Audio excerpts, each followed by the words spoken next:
en la sanidad de la Policía Nacional, en el Hospital Central, más de 25 años acá en la universidad, como profesor de patología.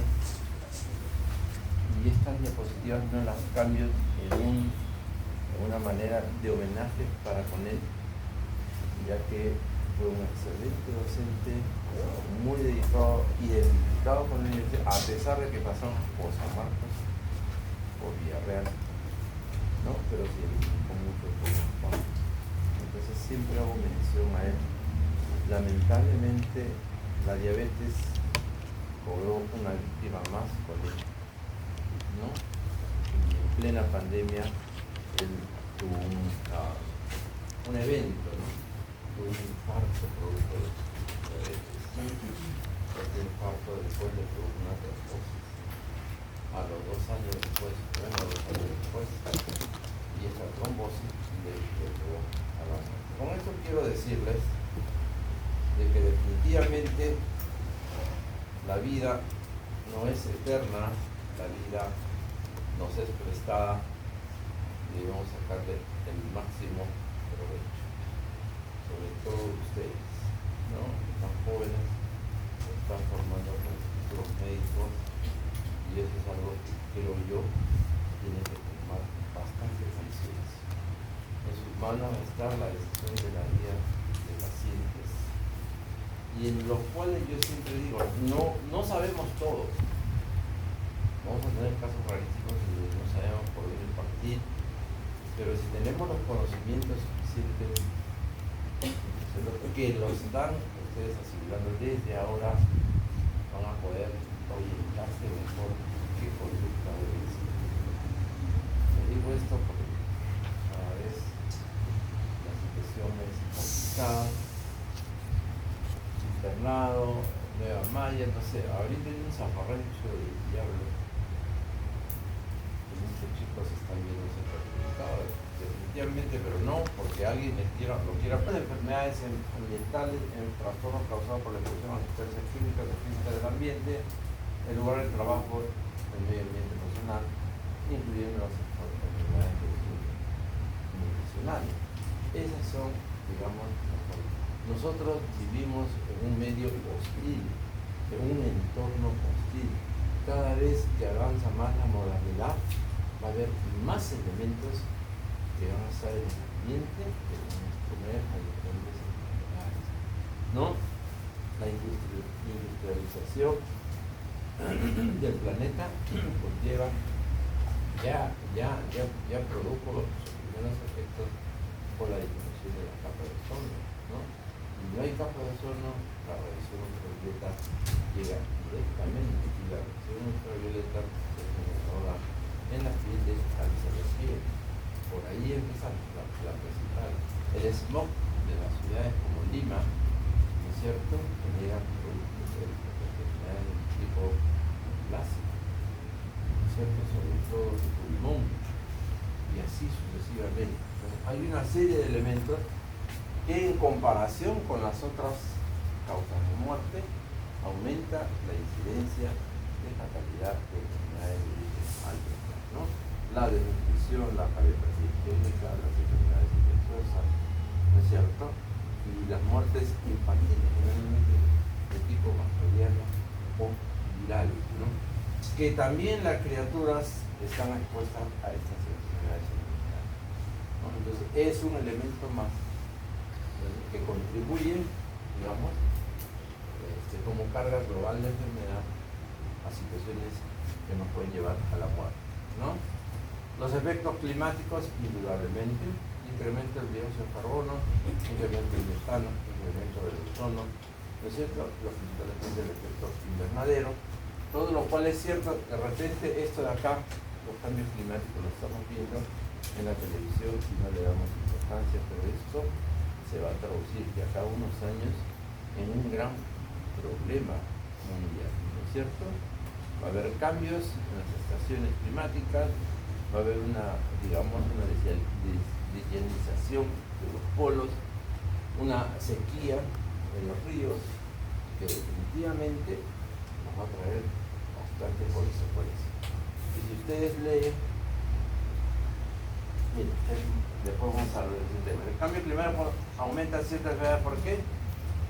Cardiovascular, cerebrovascular y respiratorio. ¿Por qué creen ustedes que el cambio climático puede afectar? ¿Qué tipo de enfermedad cardiovascular puede ser de origen climático? Una idea. Hipertensión. Incremento de la hipertensión arterial, ¿no?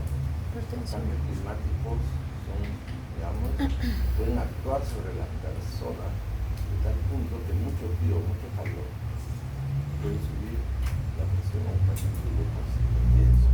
Lo mismo pasa con las enfermedades respiratorias. Aquellos pacientes que no tienen un sistema vascular normal, ¿no es cierto?, también pueden sufrir accidentes cerebrovasculares y así.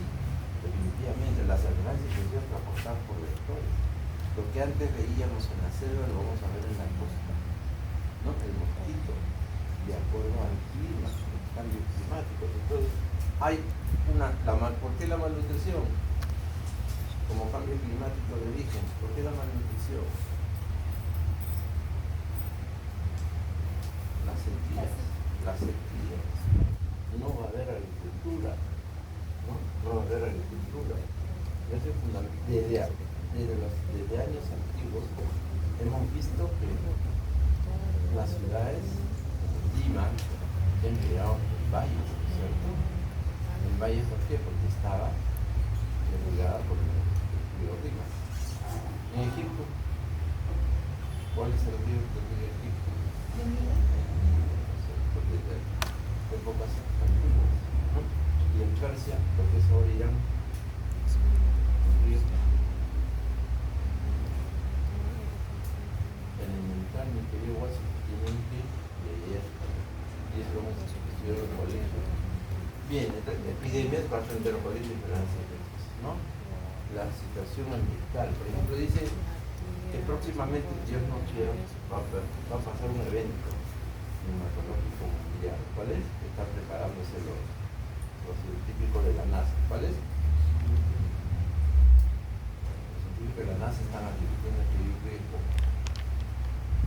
¿Qué catástrofe no puede haber? Tienen que leer noticias de vez en cuando. El meteorito que dice que tiene un diámetro más o menos 200, 300 kilómetros de diámetro, y que su explosión sí es que tocará con la Tierra. Cuando se la red climático de todo el planeta. ¿Cuál sequía? Sequía, ¿no? Ausencia de luz solar. Todos esos hay que estar atentos a todo, esperemos que no suceda. Los agentes químicos, los xenobióticos. ¿Qué es un xenobiótico? Sustancias exógenas del medio ambiente que están presentes en el aire, agua, alimentos, ¿no? Y el suelo que forma sobre el interior de los organismos a través de ionización y contacto incierto. Lo que decía Paracelso es verdad. Todo elemento, toda sustancia que podamos ingerir es un elemento.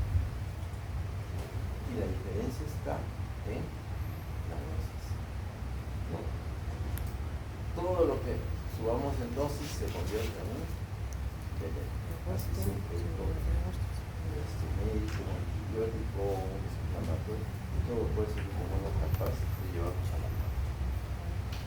Las industrias, le decía, es cierto, como el smog, el humo, los plaguicidas, detergentes, alimentos contaminados, cosméticos, pinturas, desinfectantes, tabaco, etc. ¿No? Por ejemplo, la piscina.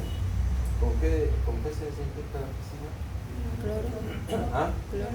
Cloro, ¿no es cierto? Y el cloro es un potente elemento cancerígeno tóxico. En Estados Unidos no usan cloro, no usan sal para desinfectar la piscina. Ya no se usa cloro, casi no usan cloro, ¿no? Pero se usa sal.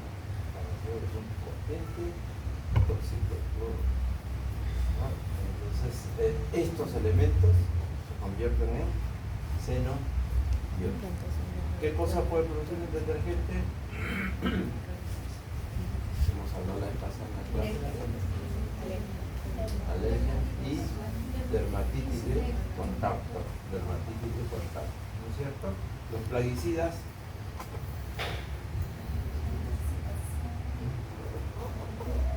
Ahí entran los órganos perforados. ¿Qué pasa con los envenenamientos? Plaguicida. Ahora hay mejores métodos, pero sin embargo todavía se sigue viendo, ¿no? Para fumigar el agricultor tiene que tener control completo, ¿no? Y tiene que estar siempre en la misma dirección del aire. Si el aire viene allá, de atrás para adelante, yo tengo que fumigar así. Porque si le hago la inversa, ¿no? Me paro y viene al revés y me cae en la cara. Yo puedo inhalar el plaguicida. Es un veneno, definitivamente, ¿no? Las pinturas, las anilinas, los disolventes que se usan para las pinturas son anilinas, que son potencialmente cancerígenas. Bueno, ya el tabaco definitivamente entra en el grupo, quizás el único elemento demostrado a la actualidad de producir cáncer es el cigarro. Pero sin embargo seguimos fumando. Científicamente está demostrado, creo yo, el único cáncer demostrable en su etiología por un factor exógeno que es el mismo del tabaco. Pero seguimos. ¿Por qué? Porque no nos pasa nada, en teoría no nos pasa nada.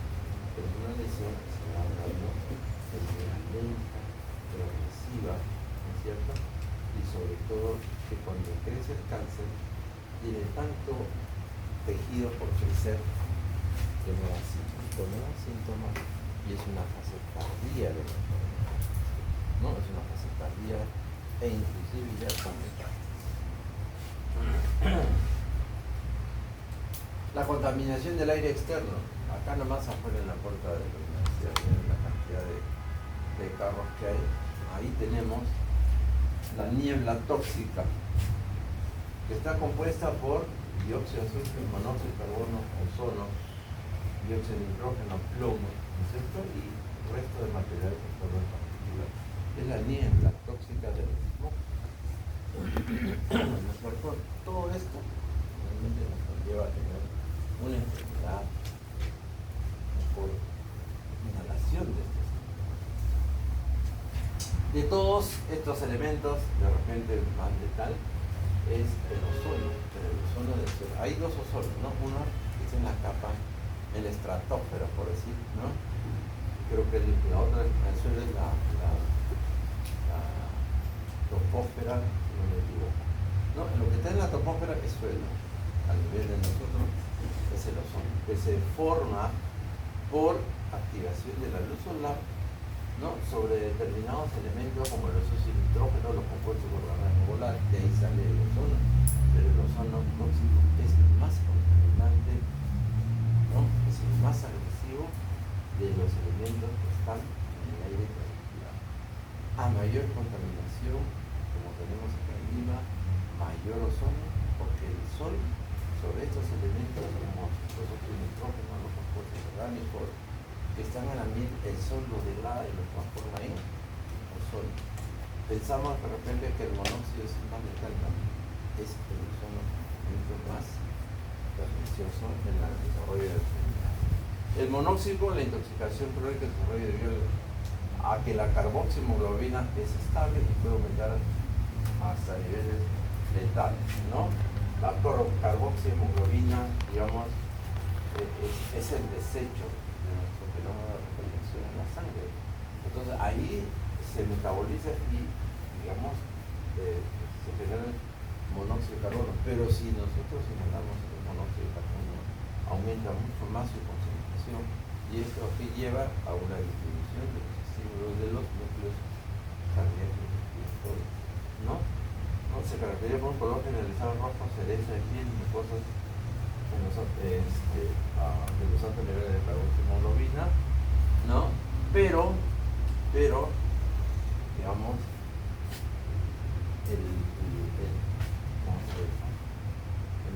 el monóxido de carbono tiene una particularidad. Digamos, como es una concentración alta de carbono y hemoglobina, ¿qué es lo que hace? Deprime el sensorio. Y al deprimir el sensorio, ¿qué induce? El sueño. El sueño, ¿no? Por eso se dice que una intoxicación por monóxido es una muerte dulce, porque los pacientes no sienten nada, ¿no? Hay gente, taxistas, ¿no?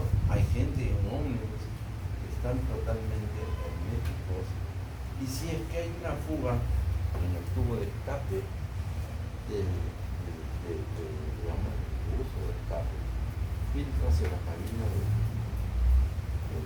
del pasajero, y si el pasajero no tiene una ventilación adecuada, entra el monóxido, la gente se duerme.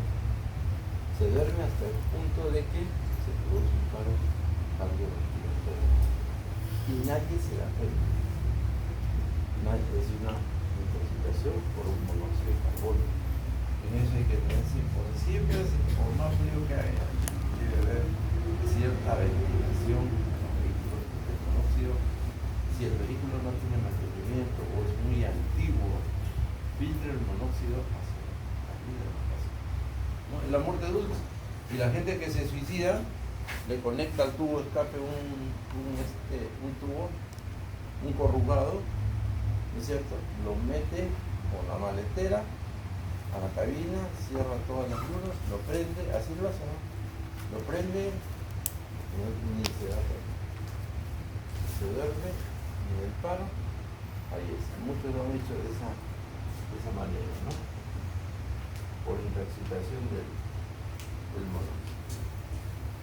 Ya estamos hablando ahora de la contaminación del aire interno, en donde tenemos lo más frecuente el humo del tabaco, ¿no? A eso le agregamos el monóxido, el dióxido de nitrógeno, el asbesto, ¿no es cierto? Entonces, esto, digamos, son elementos que ya dependen del hábitat donde nosotros vivimos, ¿no? Se dice, por ejemplo, el síndrome del edificio enfermo puede ser conocido de la posición a uno o más de los contaminantes internos o por una mala ventilación. Eso es cierto, ¿no? Estamos en invierno, estamos en verano y hay gente que definitivamente cierra todo, ¿no? Como aquellas personas, no sé si alguno de ustedes también le pasa lo mismo, que camina por la calle con su cartón o el palizón. Creo que ya exageramos un poco, ¿no? Pero hay que tener en cuenta de estos problemas, ¿no? Entonces, el síndrome del edificio es el inhalar. Nosotros en la casa tenemos artefactos, nosotros en la casa tenemos ropa, nosotros tenemos detergente, ¿no es cierto? Tenemos pulidores, tenemos pintura. Si nuestra casa no es ventilada, participamos de las partículas que de todos estos elementos están flotando en nuestro hogar. Y inhalamos estos productos, ¿no? Por eso se llama el síndrome del edificio enfermo, porque una casa sin ventilación es potencialmente riesgosa, ¿no? Algo vamos a inhalar. Empecemos por los ácaros. Sí. Nosotros descargamos piel todos los días. Si no armamos nuestra cama, no sacudimos nuestra cama, no hacíamos de vez en cuando nuestras sábanas, rompecama, pijama, se impregnan de ácaros, ¿no? Y esos ácaros del cuerpo, si no sobre todo en el paciente que esté asmático, ¿no? El humo de madera puede ser irritante, predispone a infecciones pulmonares, y puede contener hidrocarburos polifílicos, carcinógenos, muy peligrosos. Es cierto, el humo de madera. Entonces, este humo de madera en nuestro país, ¿cuál es la importancia de poder identificarlo? Se hizo en Colombia y después se hizo en Perú. Con respecto a ¿de dónde viene la madera? De los árboles. Entonces, no se usa la madera, ¿qué se usa? En la sierra, en la provincia, ¿qué se usa? En vez de madera, para hacer su fogata, para todo. Leña. ¿No es cierto? Leña. Ustedes han estado 5.000 metros de altura, algunos que yo venga, ¿no? Y se ve cómo es el frío en la noche, o a partir de las 5 de la tarde, es hielo. ¿Qué hace la gente? Se mete en su chulpa, ¿no? ¿Qué cosa es la chulpa? Es como una chocita, ¿no? Sin ventana, al centro tiene un horno, no, como una especie de horno, ¿no? Un tubito que sale luna por el medio, porque en las noches es demasiado frío. Entonces, ¿qué hace la persona que vive ahí? Prepara su salud. ¿Con qué? Con leña. La leña vuela partículas, ¿no? De polvo de hidrocarburos policíclicos. Esas partículas, además de hidrocarburos, son elementos inorgánicos. La partícula de leña que suena, que crepita, ¿no? cuando está prendida, crepita, pero ustedes ven que vuela en el aire. Es por esa razón de la partícula inorgánica, y como ya lo hemos dicho en la clase pasada, el macrófago no lo destruye, al contrario, esa partícula destruye al macrófago. El macrófago libera enzimas y se genera, ¿qué? Mayormente, en el caso del humo de leña, más que fibrosis. Hay en algunos casos, pero la madera específicamente no produce fibrosis, sino produce enfisema. Y se engloba en el grupo de enfermedades obstructivas crónicas. Es un EPOC, el EPOC, el producto del humo de leña. Por eso, cuando la esposa del presidente tuvo una fundación, comenzó a nivel nacional a preguntarse cambiar el estilo de vida y buscar una manera económica, ¿no? Y fácil de cambiar la leña, una cocina mucho más sana, ¿no? Y con pocos recursos. ¿Por qué? Porque esto en las grandes alturas puede producir un poco con el tiempo. Los bioaerosoles varían la gente micro. Los bioaerosoles son aquellas partículas que flotan en gotas al medio ambiente. Puede ser virus, puede ser hongo, puede ser bacteria, puede ser de otros grandes. Son los bioaerosoles que lo estamos viendo, ¿no? Si alguien estornuda acá, ahí es un bioaerosol. Correcto. Entonces, varían de agentes microbiológicos capaces de causar enfermedades hasta las menos amenazas. Son todos los elementos que en forma de gotitas están flotando en el ambiente, los bioaerosoles, y que los podemos inhalar. El radón es un gas radioactivo derivado del uranio ampliamente presente en el suelo. Y ahora, ¿por qué? Porque el radón se encuentra como tal, digamos, como un gas en las cuevas, en el subsuelo. Entonces, cuando viene una constructora a hacer una casa o un edificio, ¿qué es lo que hace primero? El cimiento. ¿Y qué hay que hacer cuando se hace el cimiento? Excavar. Entonces, se excava el subsuelo para hacer los cimientos, ¿correcto? Y al hacer esa excavación, se puede liberar el calor. Si el edificio es muy antiguo, o se no construido, por las grietas, ¿no? Desde abajo del subsuelo pasa el calor, ¿cierto? Y que, como gas radiactivo, puede ocupar. El formaldehído usa la fabricación de materiales también de construcción, ¿no? Es clasificado como un carcinógeno. El formaldehído lo usamos en la industria de la pintura, de pegamentos, ¿no? Que son capaces de, digamos, liberar esta sustancia y que son altamente cancerígenos, ¿no? Los metales como contaminantes, todos aquellos metales que tenemos, el plomo, exposición a través del aire, de los alimentos, ¿no es cierto? ¿Dónde lo encontramos? En las fundiciones, en la minería, en ese líquido pegajoso de una pila cuando ya está vencida, es altamente, no deben tocar eso porque eso tiene plomo que atraviesa la piel, ¿no? Las pinturas en aerosol como Carte o spray tiene bastante plomo, ¿no es cierto? Se incorpora al hueso y a los dientes en desarrollo, sobre todo en criaturas. Pero en general, el daño principal de plomos a nivel cerebral, sobre todo en niños, ¿no? Hay que tener en cuenta, ¿no? Esas son, como referencia, las concentraciones de microgramos por mililitro, ¿no? De 150 que llega hasta la muerte, ¿correcto? Pero vemos de que desde los 10 ya hay una disminución del coeficiente intelectual, disminución de la audición, disminución del crecimiento, ¿cierto? Hay muchos elementos. Por eso hay que tener en cuenta que el desarrollo psicomotor de un niño, ¿no?, puede ser perjudicial. ¿Y entonces de qué se agarran entonces los políticos, ¿no? Los políticos que son, digamos, antiindustria del país, dicen que no debe haber minería, porque esto contamina. Debe haber minería en todo el mundo, en Rusia, Estados Unidos, en Japón, todo, pero con la tecnología capaz de no contaminar el medio ambiente. Pero no podemos achacar esto para que no haya industria en el país. Definitivamente no tiene industria, pero debemos exigir a la industria que quiere, digamos,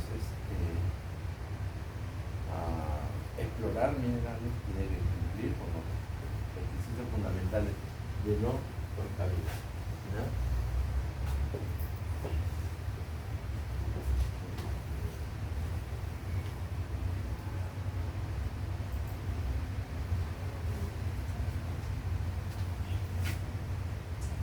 El mercurio igual, el arsénico y el cadmio, ¿no?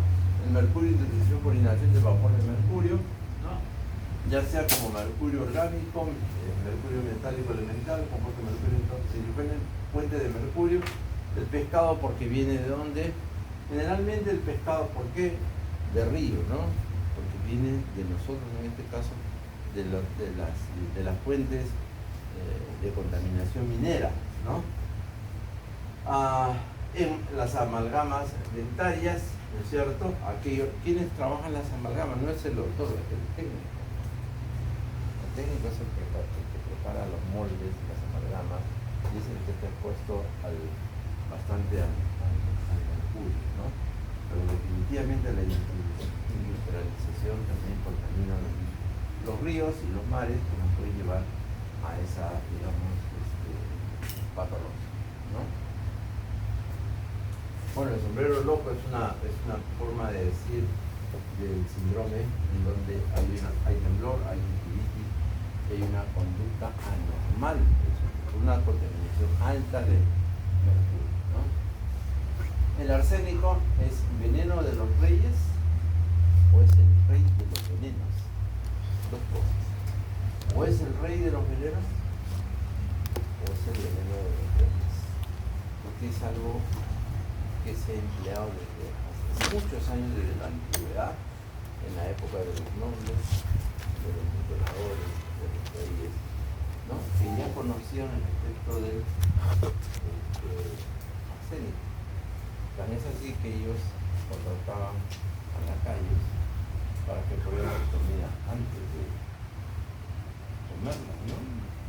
Porque muchos oscilaba eso, ¿no?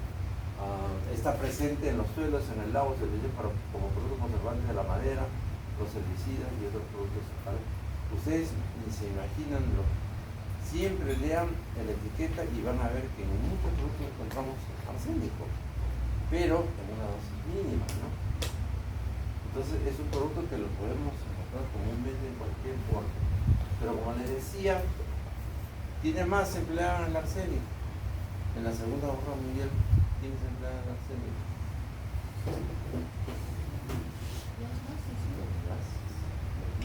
Los nazis se empleaban el arsénico. Antes de dar cualquier dato, tenían su capsulita de concentración de arsénico, ¿no? Inmediatamente actuaba, ¿no?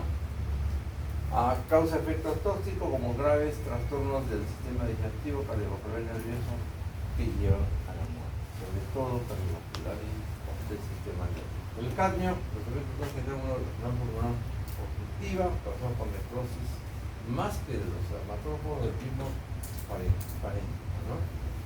El cadmio también es, industrialmente lo podemos encontrar en cualquier presentación, sobre todo también, digamos, en metales y en pinturas o en dibujos.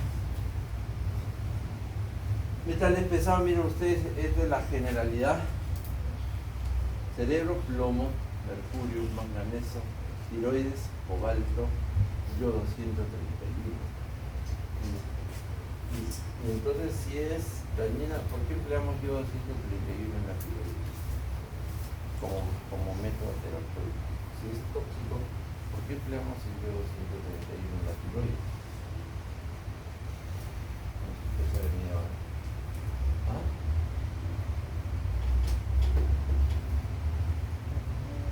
¿Por qué empleamos yodo 131? Porque el yodo destruye la glándula tiroides, la quema. Y empleamos yodo 131, ¿no? Cuando el paciente, por ejemplo, es un hipertiroideo severo. Esa glándoula ya no sirve. Entonces el yodo 131, ¿qué hace? Destruye la glándula. ¿No es cierto? Entonces el paciente ya no tiene tiroides y por lo tanto tiene que tomar hormona tiroidea general, ¿no? Pero destruye, quema la tiroides, ¿no? En pulmones, amoníaco, cadmio, ozono, magnesio, etc. Ahí tenemos piel, arsénico, berilio, huesos, cloruro, plomo, estroncio, nervio, cloruro, cadmio, plomo, mercurio. Vean ustedes, siempre plomo, mercurio, ¿no? Siempre. Vía respiratoria, arsénico, níquel, cromo, monóxido de carbono, todos estos elementos por sistema van a comprometer. Eso es grave. Riesgo para los profesionales de la salud es la exposición industrial y la agricultura, ¿no es cierto? La exposición industrial a la gente, desde una media irritación de la mucosa respiratoria por gases hasta cáncer pulmonar inducido por minas del resto. ¿Qué minas? Un mecánico está expuesto a la resta. Específicamente el que trabaja con las pastillas de freno. El que trabaja con las pastillas de freno. ¿No es cierto? Como ya les explicaba la vez pasada, coge la pastilla, que es un disco. Ese disco tiene que ir a un plato. Esta es la pastilla, que es de asbesto, y este es el plato, donde está la rueda. Entonces, para que el carro frene, esta pastilla tiene que ir acá al costado, ¿no? Entonces, ¿qué es lo que pasa? Cuando uno frena, la pastilla se pega al plato y el carro frena, ¿no? Así. Pero para que esto se dé, el plato tiene que ser plano y la pastilla tiene que estar plana y ambos tener, digamos, la misma superficie exacta para que la pastilla con el disco, que es el plato, se pegue, ¿no? O sea, ambos tienen que pegarse juntos. Cuando no se pega juntos, primero que el carro no frena bien porque la pastilla está así, ¿no es cierto? No pega sus dos superficies, ¿no? Entonces, no frena, el carro, la llanta chilla cuando uno frena, ¿no? Hace un ruido, ¿no? Entonces, los dos tienen que estar bien pegados. Entonces, como el carro ha caminado, ¿cierto? El disco, plato, tiene un desgaste y la pastilla nueva es nueva. Entonces, no encajan las dos superficies. Lo que hace el frenero tiene que pulirla, tiene que rectificarla. Entonces el plato lo agarra y lo lleva a un torno, lo pule, agarra la pastilla, ve si se pega, y si no se pega, la pastilla también la lleva a un torno para pulirla. Al hacer eso, en el freno, la pastilla bota partículas que tienen asbesto, y ese asbesto es capaz de producir cáncer de pulmón y mesotelioma.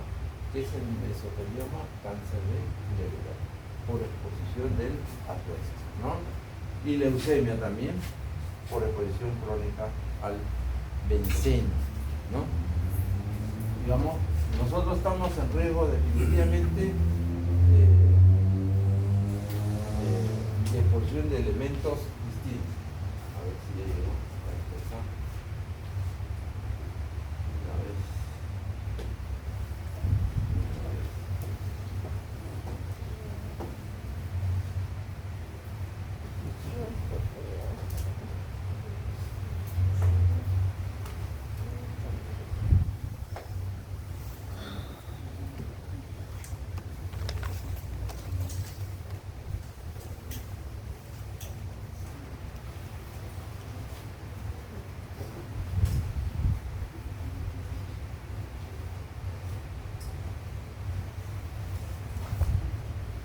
orgánicos, organoclorados, dioxinas, los bifenil policíclicos, la inhalación de polvos minerales, el vinilo, todos estos elementos son estos elementos los vamos a encontrar en nuestro ambiente de trabajo. Aparte de la radiación, que es lo que conlleva. Nosotros tenemos equipos de alta complejidad, ¿no? Tomógrafo, resonador, mamografía, en donde se usan procesos radioactivos. Vamos a estar expuestos a todos estos elementos. En el caso de los disolventes orgánicos, la posición cantidad de vapores de cloroformo, carbono, puede causar mareo, como una condición de depresión del sistema nervioso y incluso el foco. Una exposición de disolventes orgánicos. ¿Qué disolvente orgánico que no está acá? Es el más común en el hospital para los patólogos. Para los patólogos, ¿cuál? Formol. ¿Qué hace cuando llega una biopsia? Que no porque no formol, sino se el tejido se malogra, hay que fijarlo con formol.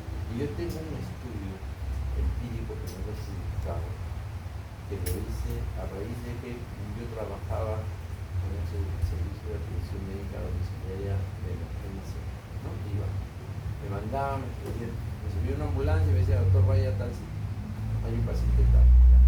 Yo iba. Un día me dijeron, vaya doctor, un paciente con Parkinson. Está incoherente, no sé qué. Bueno, yo dije demencia, porque el Parkinson nos lleva finalmente a la demencia. Y no fui. Cuando llego, porque me enseñó en posición fetal, estaba más caqueco, totalmente delgado, en posición de superficie ósea delgado, ¿no? Era una imagen cadavérica. Y cuando le pido su nombre a la esposa, estaba ahí, diciendo que tenía Parkinson, y el nombre de interpretación de patología. No lo podía creer. El alumno que ya era yo, el médico, estaba como ustedes, mañana más tarde, en una posición fetal de cada 20, miraron mi cama, nunca me van a chequear, solamente me van a reconocer cuando les den mi nombre. Igual me pasó. Entonces, ¿a qué conlleva esto? A que yo lo relaciono, porque no es la primera vez que un patólogo lo veo con Parkinson. Y además estoy así cuando tengo tiempo operando las causas de muerte de los médicos patólogos residentes de patología que han podido tener Parkinson. ¿Por qué? Yo lo relaciono con el formol inhalado como consecuencia del explosión alcohólica. Los órganos clorados al ser el sistema endocrino, actividad antiestrogénica, antiandrogénica, las dioxinas, ¿no? O los bifenil policíclicos pueden producir trastornos cutáneos como polipolitis, cloracné, formación de esquisis, hiperpigmentación, la inhalación de polvos minerales. Definitivamente la exposición a esto nos lleva ahí sí a una fibrosis propiamente, la exposición al cloruro de vinilo, utilizando la síntesis resina polivinilo por el desarrollo de angiosarcomas en general. Entonces tenemos una serie de elementos que nos van a exponer, ¿no? En todo el campo, no solamente en el campo de la salud, sino en general, ¿no? Cuando digo el mecánico, ¿cierto? El técnico dental, ¿no? El sastre. ¿Qué enfermedad puede tener un sastre? ¿Un sastre? ¿Ah? Fibrosis. ¿Por qué? Las partículas de tela también es un material inorgánico. El barbero, que ahora está de moda, ¿no? Pues yo no voy a barbero, voy a peluquería de hombres, no voy a barbero, sin ofender a nadie, ¿no? ¿Qué pasa con el barbero? El pelo se comporta en una partícula. Se incrusta. No, ustedes ven que el barbero hace su cosa, su pirueta y todo, ninguno usa máscara. Ningún peluquero barbero máscara. Y no solamente el pelo, porque aquel que va, si no es una persona higiénica, también bota ácaros, bota caspa. Y todo eso debe ser, hay una campana cerrada que se usa en los laboratorios, como por ejemplo el Instituto Nacional de Salud lo tiene, y que debería usarse en torno, incluso en otros ambientes hay uno también debería usarse, que es una campana extractora, además del aire acondicionado, un extractor. Todas las partículas las aspira. ¿Aló? Sí.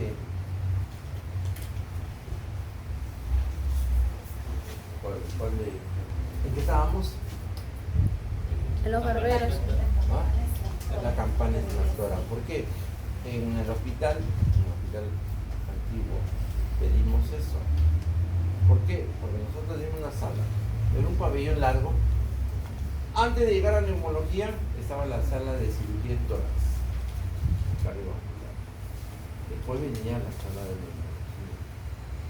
Entonces, aquel que se operaba, por sí, de un bypass coronario, de unas varices complicadas, de un intercambio valvular, entraba a la sala de cardiovascular. A la mitad empezaba a neumología. Entonces, a la mitad, para el fondo, ¿qué teníamos? Pacientes con tuberculosis, pacientes con de lo que más teníamos. Pacientes con tuberculosis drogoresistente. Era una aberración. Como una sala, un pasadizo, podía tener a pacientes altamente contagiosos de tuberculosis resistente que son incurables, mortal, al costado de una sala quirúrgica, operación de bypass, diálisis, ¿no? Entonces los cirujanos decían neumología se tiene que ir, y nosotros decían al contrario, lo que se tiene que ir son ustedes para tener más espacio, dividir la sala, incluso pacientes con tuberculosis normal y al fondo pacientes con tuberculosis drogoresistente, en donde vamos a establecer sistemas de tracción, ¿no? Que chupe el aire del ambiente, lo lleve arriba, pero tampoco lo vamos a botar, pues imagínense la cantidad de bichos que vamos a botar afuera. No, tenía el equipo un filtro capaz de matar cualquier estructura biológica, ¿no? Y ya salía esterilizado, ¿no? Al final de cuentas, en ese entonces todo se quedó en buenas ilusiones, nunca nos dieron, ni cirugía se fue, ni nosotros nos fuimos, nunca, hasta que vino el hospital nuevo, ¿no? Ahora ya la cosa es bastante clara, pero hay una política de no hospitalizar a los pacientes drogoresistentes que tratan. No se debe hospitalizar. ¿Para qué lo hospitalizamos a un paciente drogoresistente? ¿Para qué? Si no lo vamos a curar. ¿Para infectar al resto? ¿Para infectar al médico? ¿Para infectar a la enfermera? Sobre todo la enfermera. La enfermera, con todas las consideraciones del caso, no porque yo esté caso como enfermera, sino porque la realidad de las cosas es esa, está mañana, tarde y noche. Nosotros pasamos visita y como la Mujer Maravilla, al mediodía, miramos y el día siguiente. Es así. Ya no nos encuentran ya. La enfermera está turno mañana, viene a la turno tarde, después viene a la turno noche. Tiene que acercarse al paciente a tomarle la temperatura, la presión, ponerle su ampolla, darle en la boca muchas veces la pastilla y el señor está botando bichos resistentes. Así, bichos resistentes. Es la única profesional que directamente trabaja con los pacientes. Nosotros los médicos pasamos la visita. Apenas suena la campana, si es posible antes mejor. Es la verdad. La enfermera se queda ahí, ¿no? Entonces la exposición es altísima, ¿no? Hablamos de ambiente, ¿no? El ambiente laboral es bastante. Y de repente, quizás la enfermería es la profesión de salud en la que más desplazada está sin reconocimiento de su trabajo. ¿No? No se trata de ser más profesional de salud si recetamos controlamos, no. Se trata de que por la salud, la esencia de nuestras funciones está al lado del paciente. El resto no puede. He visto profesionales de salud que dicen que están pidiendo su derecho a no, nosotros debemos recetar y bueno, esto, que lo otro. A la hora que cuando viene el paciente está solo y le dicen, señorita, canalice la vía, pues está hipotenso, póngale un suero. No sabe analizar. Porque no es su trabajo, porque no está en la obligación de saberlo, porque no es su especialidad. Pero no por eso podemos minimizar a la otra profesión. Específicamente, no sé si lleguen acá, yo he visto en el hospital que dice, la enfermera está por debajo de mí porque yo receto. No es así, no es porque receto. La enfermera, en un paciente chocado, me resuelve un problema y le salva la vida del paciente y la obstetriz no me hace nada. ¿Qué hace la obstetriz? Su profesión, ¿qué es? Solamente la parte obstétrica. Pero si le viene un paciente chocado, si le viene un paciente con arritmia, si le viene un paciente con insuficiencia respiratoria o un shock hasta la enfermera, puede intubar. ¿El odontólogo puede intubar? ¿No? ¿Sí o no? La enfermera es la que vive en el hospital y prácticamente de rutina se sabe todos los procedimientos. Oh, perdón, no estoy siendo inclusivo. Hay que decir que enfermera, enfermero, la guachaferia. Discúlpenme.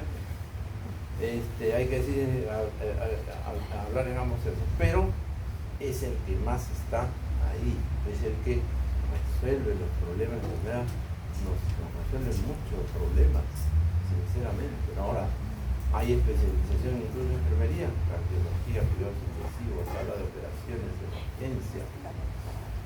Y ustedes, si quieren aprender las manualidades de la medicina, como poner lo más simple, inyectables, como saber poner los electrodos, eso es elemental, los electrodos para un electrocardiograma, ¿no? Péguense una enfermera y van a aprender un montón desde ahora. No esperen, porque nadie nos enseña cómo poner una ampolla, nadie. Así que péguense, vayan a practicar, y una enfermera que sea voluntaria, porque también hay otra cascarrabia. Sí hay voluntariosa que les enseñe y van a ver que van a aprender bastante. Los efectos del tabaco, aquí ya no hay nada que discutir, ¿no? Miren ustedes, todo lo que tiene el tabaco, todo. Y el efecto carcinogénico, ¿cierto?